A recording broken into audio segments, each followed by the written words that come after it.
Hi, it's night 4 of the Basanti Durga Puja, the spring goddess portal. And I'm excited to share about tonight's goddess. Her name is Bhuvaneshwari. And like the goddess we met yesterday, Tripura Sundari, she's another cosmic queen. We see her seated on a double lotus, and she's no nonsense with the goad, and she's holding the chain of the Samaya.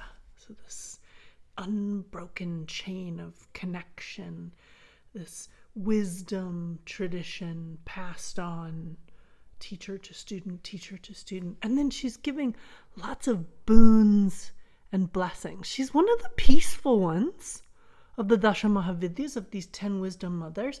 We've got like a peaceful team and a wrathful team. And you can pretty much tell by the iconography who's on the peaceful team and who's on the wrathful team. If they got fangs and dreadlocks and weapons in every hand, I'm going with the wrathful team. And when we get these just lovely, seated, easygoing, loving mothers, they're on the peaceful team. But don't think for one second that their characteristics aren't also fierce, meaning transformative, that their methodology isn't wrathful, meaning direct. Right?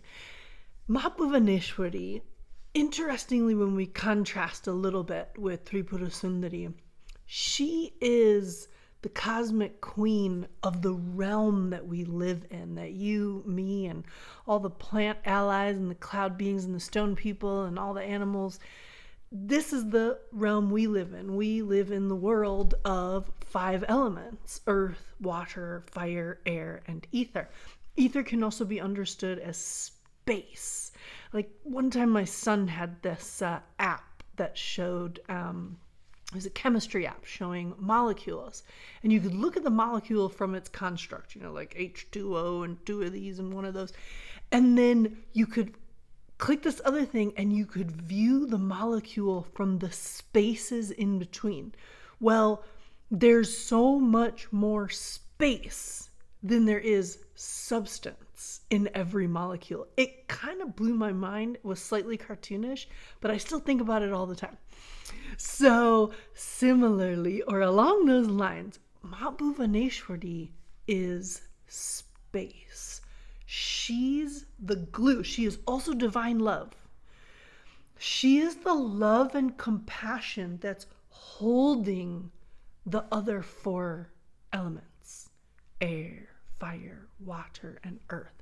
She is the principles and laws that govern this material world that we live in. And so you could also associate her with the concepts of Maya or Leela, the divine game, the theater that we're all involved in, this illusory experience until and unless you traverse the whole thing and discover, who's the wizard behind the curtain. But what you're going to discover are basically these goddesses. So this is her yantra. We see a lot of golden colors here and this beautiful violet at the center. So I want to share with you about this yantra. So the bhupur is of chrome yellow with a touch of vermilion and white.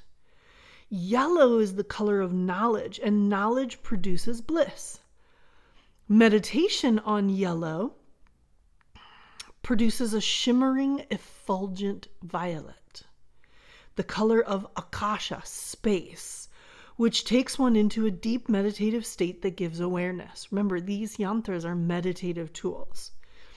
The circular band of the 8-petaled lotus is light saffron color. The color has been a favorite of lovers of knowledge, the ascetics.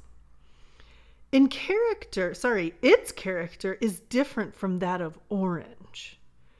The 8 petals are the octave of experience: merit, demerit, right apprehension, wrong apprehension, detachment, attachment, mastery, and slavery.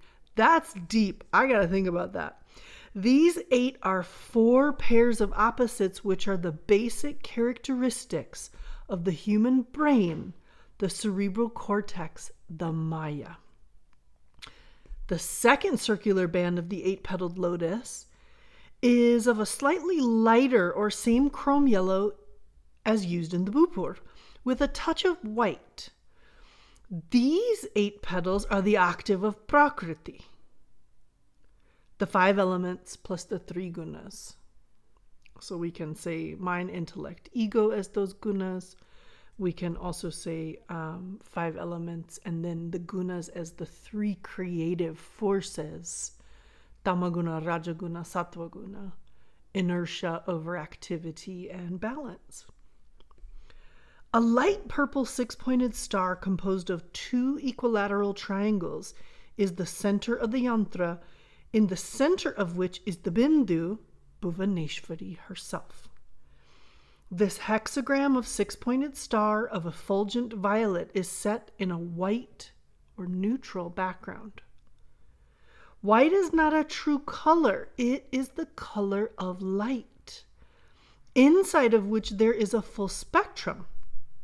White does not absorb light, but reflects it back. Thus, it is synonymous with knowledge, in contrast to black, which absorbs all colors, is a negation of light, and is synonymous with ignorance. Meditation on the effulgent purple hexagram produces the yellow of knowledge, and thus the whole yantra is composed of complementary colors, creating balance. So interesting, right? Oh, I feel like we're kind of like matching a little. So interesting, right? So if Ma Bhuvaneshwari is space, Kali is time. Like that. I was walking with my son today and we were talking about why we don't have the technology to travel into deep space. I said, yeah, but we did develop the ability to do time travel via the James Webb telescope. And he was like, what? I said, yeah, if you think about it, we got this telescope, we built this telescope, we built this telescope, pointed it into space to look at space, but what we actually did was time travel back 14 billion years to look at how the universe itself was birthed. And as we were walking along the seashore on a very beautiful day where we are in Morocco, he was like, what? I mean, and also I was like, what? It's hard to consider that, well, we set out to understand space, but in order to do it, we ultimately time travel. I don't even get it, but I feel like it's something I want to get. So here we are. We're in Ma Bhuvaneshwari's playground, basically. She's the cosmic mother of creation, and her paints, her building blocks, her periodic table is the 5 elemental design. She is literally living in our bodies as our bodily functions, like hands for touching and mouths for eating and eyes for seeing and bum holes for excreting and legs for walking. Like, she is in this body because this body is also made of the same 5 elements. So when we think about Tantra, there's a lot of riffraff out there if you try to do your own Google search on what is Tantra. But we could define it as the embodied practice of harmonizing the inner and outer nature. And the reason we can do that is because the same earth element that lives in this body is the same earth element that's outside. And the inner water and the outer water and the inner fire and the outer fire and the inner air and the outer air. But space is space. We can't say like inner space and outer space. Space is space.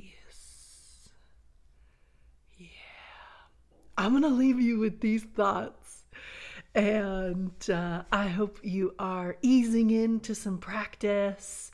If you want to check out some of the things that I've been posting, there's Yoga Nidra practices, there's embodied movement womb yoga practices. Like, you make your retreat in the way that's meaningful for you.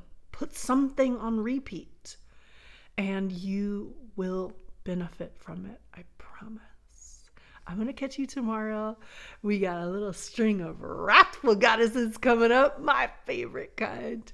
And that's all fodder for us deepening our understanding of humanity and human purpose and why we're here. But we're here in Ma Bhuvaneshwari's playground. So I hope you're enjoying either the pleasures or the sufferings. I'll catch you tomorrow. Ciao, ciao.